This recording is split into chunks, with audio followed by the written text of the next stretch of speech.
अगले दिन राजा दशरथ की अंत्येष्टि संस्कार संपन्न किया गया। राजा के सारे प्रेत कर्म संपन्न किए गए। तदोपरांत शोक काल पूर्ण हुआ। उसके पश्चात एक दिन प्रातः काल भरत जी उठते हैं तो उन्हें मंगल गान सुनाई पड़ता है। भरत जी बड़े दुखी होते हैं और आज्ञा देकर वह मंगल गान रुकवा देते हैं कि सब अमंगल ही अमंगल हुआ है, यह मंगल गान शोभा नहीं देता। मेरे राम के बिना अयोध्या में कोई भी मंगल वाद्य नहीं बजेगा। महर्षि वशिष्ठ भरत जी से राजा बनने के लिए कहते हैं, पर भरत अस्वीकार कर देते हैं और कहते हैं कि राजा तो बस राम हैं। फिर भरत जी राम की खोज करने के लिए वन के लिए प्रस्थान करते हैं। अपने मंत्रिमंडल और सेना सहित भरत जी वन के लिए निकलते हैं और उसी मार्ग से आगे बढ़ते हैं जिस मार्ग से राम ने गमन किया था।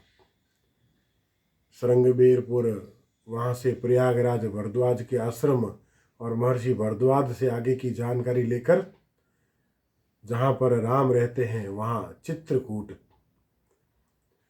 भरत जी जब चित्रकूट पहुँचे और राम जी से मिले, दोनों भाई मिलकर बड़े प्रसन्न हुए। भरत जी ने राम जी से घर चलने और राज्य ग्रहण करने का निवेदन किया, जिसे राम जी ने अस्वीकार कर दिया। तब भरत फूट फूट कर रोने लगे, विलाप करने लगे और भरत ने कहा, पिता महाराज इस जगत में नहीं रहे और आप राज्य स्वीकार नहीं करोगे, अयोध्या अनाथ हो जाएगी। जब यह ज्ञात हुआ तो नीचे बहती हुई नदी में उतरकर राम जी ने भ्राताओं सहित स्नान किया और जलांजलि अर्पित की। फिर राम जी ने कहा कि ये भरत, मैं पिता के वचन का पालन करने के लिए 14 वर्ष तक वन में रहने के लिए संकल्पित हूँ और वचनबद्ध हूँ। मैं अपना प्रण किस प्रकार तोड़ सकता हूँ, और वह भी तब जब पिता महाराज अब इस जगत में नहीं रहे। बड़ा संवाद होता है राम जी और भरत के मध्य में, बहुत संवाद होता है। मंत्री बैठे हैं, ऋषि महर्षि बैठे हैं। अंत में राम भरत को अयोध्या लौट जाने की आज्ञा देते हैं और कहते हैं, मैं किसी भी प्रकार 14 वर्ष से पूर्व अयोध्या नहीं आऊंगा। तब भरत जी अयोध्या लौट आते हैं और अपने साथ ले जाए गए 2 चरण पादुकाएं राम के सामने रखते हैं। राम उनमें पैर रखकर 4 पैर चलते हैं।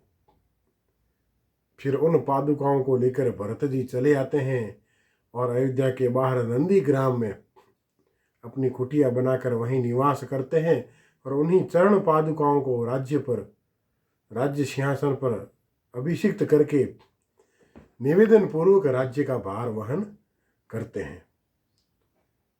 वृद्ध कुलपति सहित बहुत से अन्य ऋषि महर्षि भी धर्म पूर्वक भरत जी को राज्य संचालन के लिए उचित दिशा निर्देश देते रहते हैं। फिर उस चित्रकूट क्षेत्र में अन्य ऋषि मुनि भी रहते थे।